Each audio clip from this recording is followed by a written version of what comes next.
పెడతారు తప్ప ఎవరింటి నుంచి కూడా ఎవరు బాబు సంపాదించిన సొమ్ము కూడా తెచ్చి పెట్టలేదు. అలాగే మీ జగన్మోహన్ రెడ్డి కూడా పెట్టలేదు. అది ఇంకొక గుర్తుపెట్టుకోండి. ముఖ్యంగా ఇంకొక విషయం ఏంటంటే ప్రతిదానికి మీరు ఎన్డీఏ కూటమి నుంచి రూపాయి పెట్టలేదని చెప్తున్నారు. ఏమండి, అప్పుడు దాని భూసేకరణకున్నప్పుడు కూడా కేంద్రంలో ఎన్డీఏ ప్రభుత్వం ఉంది. దానికి పునాది వేసినప్పుడు కూడా కేంద్రంలో ఎన్డీఏ ప్రభుత్వం ఉంది. దానికి నిధులు ఇచ్చి ఇలా కంప్లీషన్ చేసి ఇలా ప్రారంభోత్సవంలో కూడా ఎన్డీఏ ప్రభుత్వం ఉంది. మరి ఏంటి అరిచి మాట్లాడుతున్నారు? అరిచి మాట్లాడితే అబద్ధాలు నిజమైపోతాయా? ఎవరండి లక్షల కోట్లు జేబులోకి తెచ్చిపెట్టేసింది? కానీ మీ వంతు కాంట్రిబ్యూషన్ అంతా చెప్పండి. మీ జగన్మోహన్ రెడ్డి గారు ఇంటి నుంచి పెట్టిన కాంట్రిబ్యూషన్ అంతా చెప్పండి. అరే, చర్చా వేదిక జరుగుతుంది. చాలా ఇవాళ ఆంధ్రప్రదేశ్ లో కాదు, యావత్ భారతదేశం అంతా కూడా ఒక పండగ వాతావరణం నెలకొంది. కానీ దీన్ని స్వాగతించాల్సింది పోయి దీనికి ఇంకా మీకు కావాల్సినటువంటి మెరుగైన సౌకర్యాలు మీ ఉత్తరాంధ్ర కోసం ఏమైనా కావాల్సిన అంటే ఈ చర్చా వేదికను చక్కగా ఆరోగ్యకరంగా చర్చించాలి తప్ప క్రెడిట్ చోరీయా? క్రెడిట్ చోరీ చేయాలని ఎవరు ప్రయత్నం చేస్తున్నారు? మీరు కదా, మీ జగన్మోహన్ రెడ్డి కదా.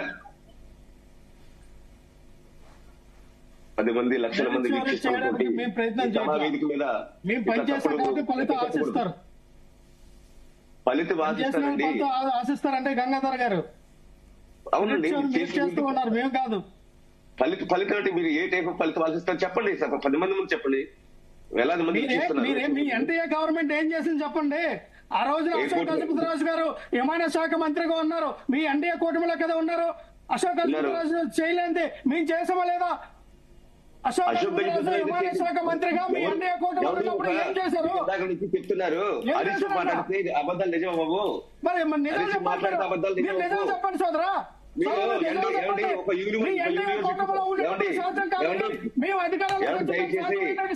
మాట్లాడితే అబద్ధాలు నిజం కావు. మళ్ళీ చెప్తున్నాను, మీరు మెల్లగా శాంతంగా సావధానంగా చెప్తాను వినండి.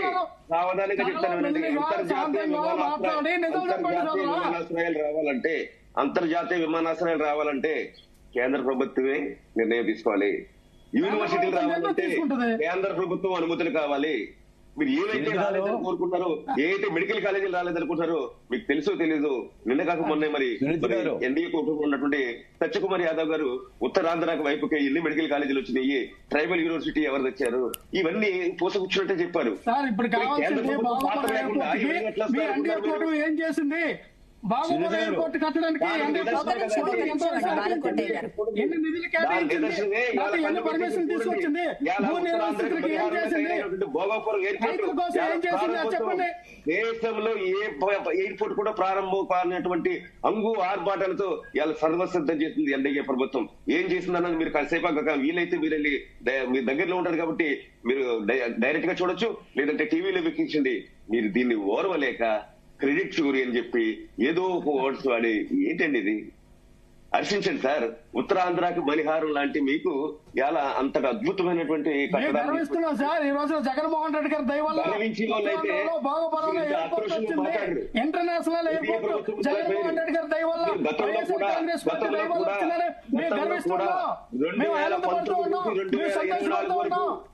2019 నుంచి 2024 వరకు ఇదే ఎన్డీఏతో మీరు కూడా ఒక నిమిషం లక్ష్మణ్ రావు గారు, మీరు మాట్లాడుతున్నప్పుడు ఎవరు ఇంటరప్ట్ చేయలేదు. ఆయన పాయింట్ ఒకసారి ఆయన మాట్లాడనివ్వండి.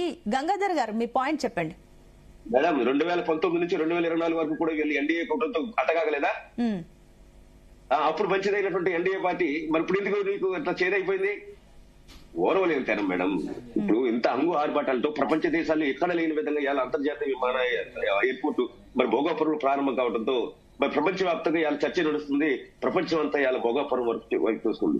ఎందుకంటే గత కొన్ని రోజులుగా ఢిల్లీలో జరుగుతున్నటువంటి అరాచక సంఘటనలు మొత్తం అంతా పార్లమెంట్ లో అతలాకుతలమైన సమయంలో ఒక ప్రశాంత వాతావరణంలో మరి అలాంటి కార్యక్రమానికి మరి ప్రధానమంత్రి మోడీ గారు టైం ఇచ్చి రావడం కూడా చాలా గొప్ప విషయం.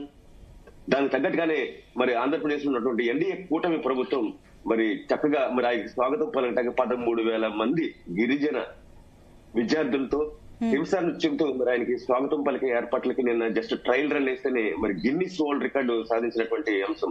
మరి గిన్నిస్ వరల్డ్ రికార్డు అంటే మీకు తెలుసు, ప్రపంచంలో ఎక్కడ లేని వింత ఒకటి జరిగితే మాత్రం ఖచ్చితంగా అది Guinness book of world record వెళ్తుంది.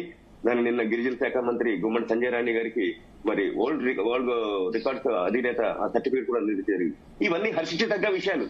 గుమ్మడి సంజయ్ రాణి గారు కూడా మన ఉత్తరాంధ్రకు చెందిన వ్యక్తి, ఒక మంత్రిగా, ఒక మహిళా మంత్రిగా మరి ఇలాంటి కాన్సెప్ట్స్ ముందుకు తీసుకెళ్లి ప్రపంచ స్థాయిలో గుర్తింపు తెస్తున్నప్పుడు మీరు హర్షించాలే గానీ ఈ ఓర్వలేని తర్వాత ఈ మాటలు ఏంటండి? ఇలా 2 లక్షల మంది భారీ జన సమీకరణతో అక్కడ బహిరంగ సభ ఏమైనా ప్రత్యేకంగా ఏపీకి సంబంధించి ఈ రోజు ప్రధాని ఏమైనా వరాల జల్లు కురిపించే అవకాశం ఉందా? మేడం, మీరు ఆల్రెడీ 9 లక్షల కోట్లతో ఒక మెగా పవర్ గ్రిడ్ ప్లాంట్ కూడా ఆయన శంకుస్థాపన చేస్తున్నారని చెప్పారు. మేడం, ఆయన ఎప్పుడు కూడా ఒట్టి చేతులతో రాలేదు.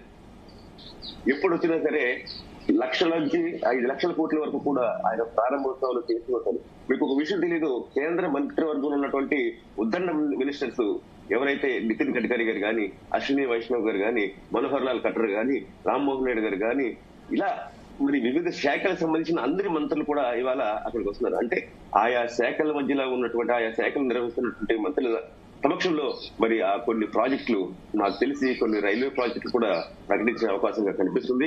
ఎందుకంటే ఇప్పుడిప్పుడే మరి భోగాపురం ఎయిర్పోర్ట్ ప్రారంభమైంది కాబట్టి మరి అక్కడ కావాల్సినటువంటి మౌలిక సదుపాయాలు మొత్తం నుంచి మరి విశాఖపట్నంలోకి మరి ట్రాన్స్పోర్టేషన్ మరి అక్కడ కూడా మరి డెవలప్ అవడం కొంత టైం పడుతుంది. కాబట్టి మరి దీని మీద కూడా ప్రజలకి కొంచెం అందుబాటులో ఉండే విధంగా కూడా అనుకూలమైనటువంటి కొన్ని ప్రాజెక్టులు ప్రకటించే అవకాశం ఉందని చెప్తాను మేడం. ఓకే అండి. ఎస్ బాలకోటయ్య గారు, సో ఇందాక సబ్మిషన్ అడిగారు కదా, చెప్పండి. సునీత గారు, కేంద్ర ప్రభుత్వ సహాయం లేకుండా విమానాశ్రయాలు రావు. అది గుర్తు. జగన్మోహన్ రెడ్డి గారు కట్టడం ఏంటి? జగన్మోహన్ రెడ్డి గారు ఎక్కడి నుంచి కడతాడు? ఎక్కడి నుంచి తెస్తాడు విమానాశ్రయాలు? జగన్మోహన్ రెడ్డి గారు జేబులు డబ్బులు ఇచ్చాడా? ఆయన భూములు ఇచ్చాడా? ఏ ప్రభుత్వమైనా అలా ఇస్తుందా? ఇప్పుడు వినేవాడికి చెప్పేవాడికి వినేవాడు లోకు అంట.